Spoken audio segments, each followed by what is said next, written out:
So good evening, everyone. So for tonight, we will be talking about the seven advantages of bilingual method of teaching English. So, as far as of you know, what do you understand about the bilingual method? Or a question: are you even a bilingual? So for tonight, we will be talking about these different strategies. But before we dig into these seven advantages of bilingual method, let us talk first. What is a bilingual method? So, according to studies, there are three types of bilingual method: the grammatical translation method, the direct method, and the bilingual method. So, we would be focusing on that thing. So, let's start first on the grammar translation method. So, this is one of the main focus of the curriculum since we are in uh, kindergarten, elementary, and up to high school. For example, before you were taught how to count in numbers, diba? You would be doing the L1. So, on your own language, then it would be translated. Then when you go to high school or elementary, you read those sentences and what do you do after? Then, teachers would translate it to you on the direct language. For example, basahin natin ito sa Filipino. Si Ana ay maganda. So, let's translate it in English. Ana is pretty. So, diba? That is how we learn. And or the other way around, it is from one language to another, or from English to Tagalog or Tagalog to English. So that's the grammar method. The next one is the direct method. It is strongly favored of language teachers for many years now. Ito siya. Direct method is simply teaching students directly in learning the second language.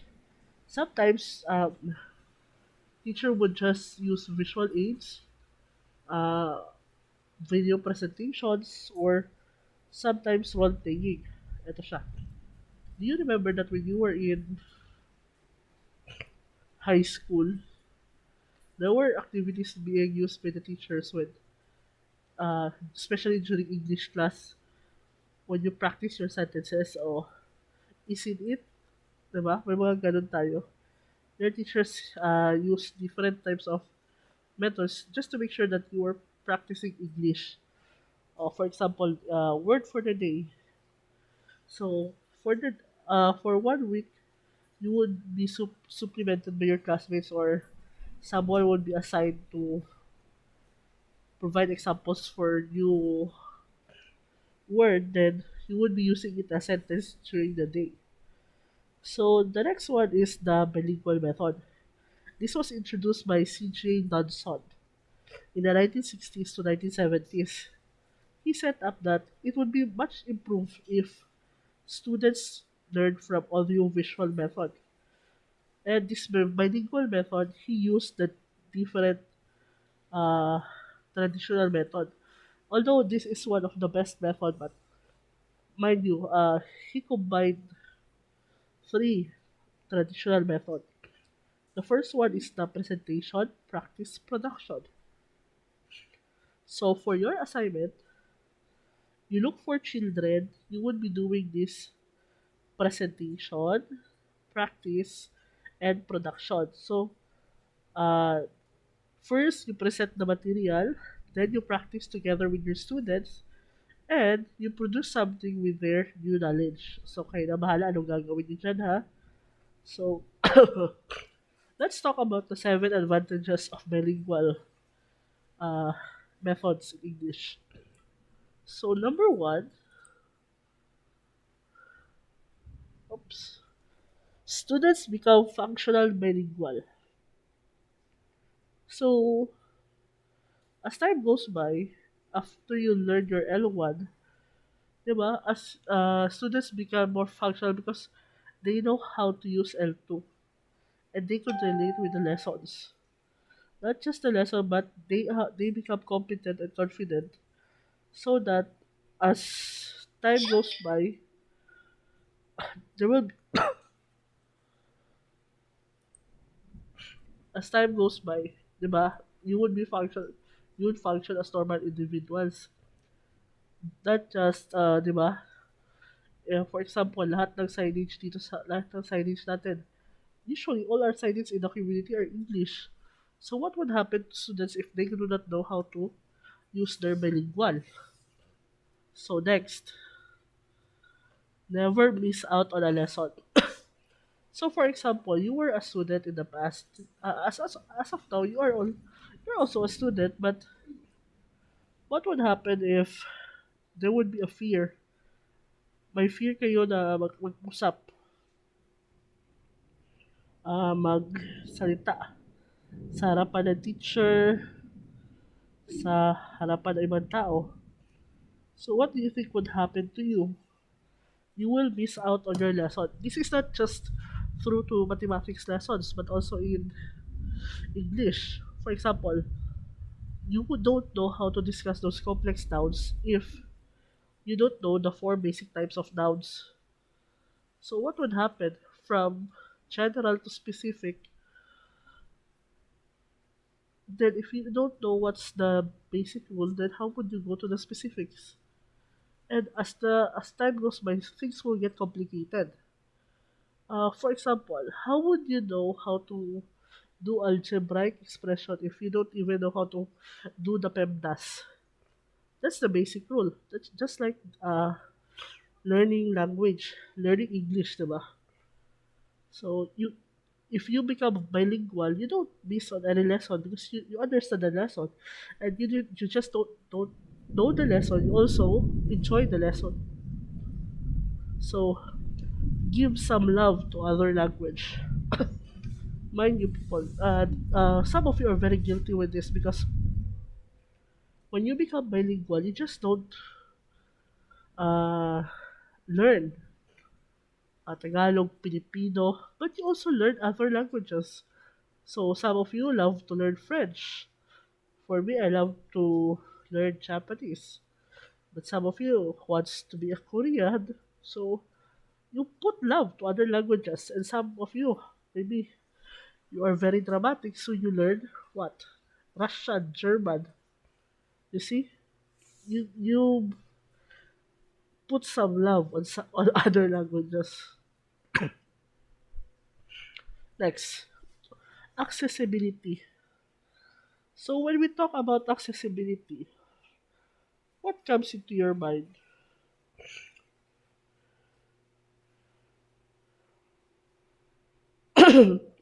So accessibility is a bilingual method that in the beginning is a for you it's a very daunting task to learn because number one, if you don't know the language, how would you get to other people? How would you go to other places? Diba? For example, you go to uh Paris. Learning English or learning some French would not hurt, and it would make sure that you will know some of their language and you would be accessible. Next is discipline. Mind you, ito siya, one of the greatest example. When you learn a language, it's not just learning the language, but also what?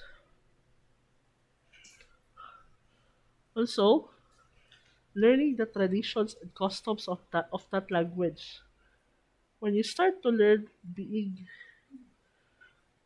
an American, you tend to think like American, tend to think and love what they're doing. And their ideologies are your ideologies. So, di ba? Pro Trump, pro Biden. So, when you become Chinese, especially now, if you love to watch Chinese films, you tend to adapt their culture. You just, in an instant, you just love to eat noodles, you use chopsticks, diba? And their way of thinking, you also adapt. So that is an advantage. Next. Oops. It's a teacher's tool, not a student's crutch. Ito siya. This is a very good thing for for students or for teachers like us. Because even though I don't know, for example, some of you came from different places, diba?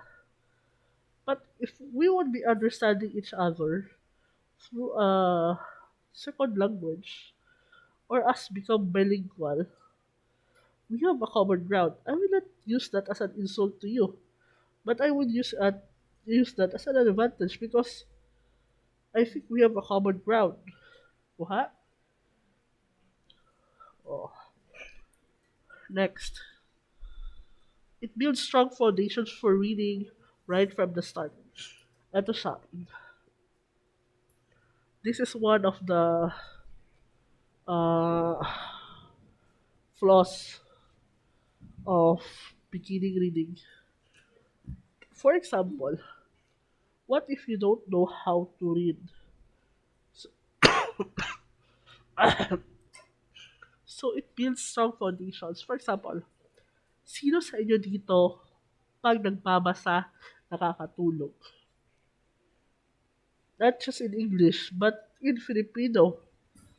Or maybe on their native language. Nagbasa lang kayo, natutulog na kayo. You see, that's one of the uh, bad part because if you become bilingual, you just love to read because you understand the language. So, question, sa inyo, sino ang hindi nakakatulog pag nagbabasa? Who among you will not sleep when you are reading?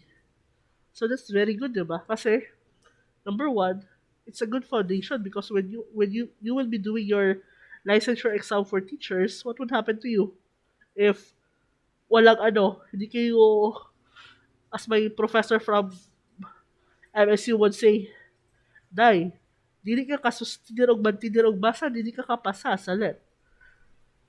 So what would happen to you? So that's one of the bad part if you don't know. So that's why you need to build a strong foundation for reading right from the start because being bilingual is the key to success. So that's our lesson one for tonight.